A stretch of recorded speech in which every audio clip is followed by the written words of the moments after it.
കൂട്ടുകാരെ, നമുക്കിന്ന് നെയ്ച്ചോറിൻ്റെ കൂടെയോ അല്ലെങ്കിൽ ചപ്പാത്തി പൊറോട്ട ഇതിനൊക്കെ കൂടെ കൂട്ടി കഴിക്കാൻ പറ്റിയ നല്ല പനീർ ബട്ടർ മസാല എങ്ങനെയാണ് തയ്യാറാക്കുന്നത് നോക്കിയാലോ.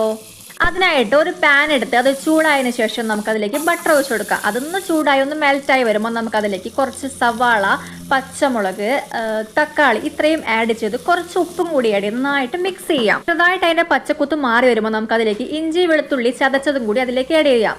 ശേഷം നമുക്ക് കുറച്ച് മഞ്ഞൾപ്പൊടി, കുറച്ച് മുളക് പൊടി, പിന്നെ കുറച്ച് ഗരം മസാല അതും കൂടി ആഡ് ചെയ്ത് പിന്നെ നന്നായിട്ട് മിക്സ് ചെയ്ത് കൊടുക്കാം. നമുക്ക് ഇനി നമുക്ക് ഇതിലേക്ക് കുറച്ച് കാഷ്യും കൂടി ആഡ് ചെയ്ത് ഒന്ന് മിക്സ് ചെയ്ത് മൂടി വെക്കാം. ഇതൊന്ന് സെറ്റായി വരുമ്പോൾ നമുക്കത് മൂടി ഓപ്പൺ ചെയ്ത് നമുക്ക് അതിലേക്ക് കുറച്ച് ഗ്രാമ്പൂ, പട്ട, ഏലക്കായും കൂടി ചേർത്ത് മിക്സ് ചെയ്യാം. ശേഷം നമുക്കിത് നന്നായിട്ട് ഫൈൻ പേസ്റ്റ് ആക്കി നന്നായിട്ട് അരച്ചെടുക്കാം. നമുക്ക് അതവിടെ മാറ്റി വെച്ച് നമുക്ക് സെയിം പാനിലേക്ക് നമ്മളുടെ പനീർ ഒന്ന് ഫ്രൈ ചെയ്യാം. അതിനായിട്ട് കുറച്ച് ബട്ടർ ആഡ് ചെയ്യാം, മഞ്ഞൾപ്പൊടി, ഗരം മസാല, മുളകും പൊടി ഇത്രയും ചേർത്ത് ഒന്ന് മിക്സ് ചെയ്തിട്ട് നമ്മുടെ പനീർ അതിലേക്ക് ഇട്ട് നന്നായിട്ട് മിക്സ് ചെയ്യാം. പനീർ ഒന്ന് ചെറിയ ബ്രൗൺ കളർ ആവുന്ന വരെ നമുക്ക് വീണ്ടും മിക്സ് ചെയ്ത് ഒന്ന് ഫ്രൈ ചെയ്യാം. എന്നിട്ട് അത് മാറ്റി വെച്ചതിന് ശേഷം നമ്മളെ സെയിം പാനിൽ തന്നെ കുറച്ചുകൂടി ബട്ടർ ഒഴിക്കാം. നമ്മളെ സെയിം പൊടികളായ മഞ്ഞൾപ്പൊടി, മുളകും പൊടി, ഗരം മസാല ഇത്രയും ചേർത്ത് ഒന്ന് മിക്സ് ചെയ്യാം.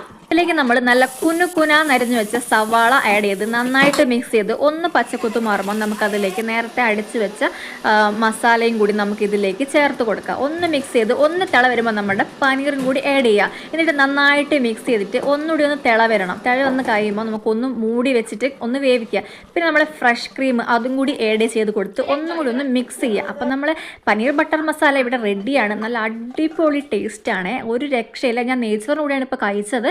എന്ത് വന്നാലും ഒരു രക്ഷയില്ല. അവസാനം ഞാൻ കുറച്ച് കസൂരി മേത്തിയും കൂടി ആഡ് ചെയ്ത് നന്നായിട്ട് മിക്സ് ചെയ്യുന്നുണ്ട്. എന്നിട്ട് നമ്മൾ നെയ്ച്ചോറിൻ്റെ കൂടെയോ പൊറോട്ടേൻ്റെ കൂടെയോ എന്തിനു കൂടെ വേണമെങ്കിൽ കഴിക്കാം. അടിപൊളി ടേസ്റ്റാണ്.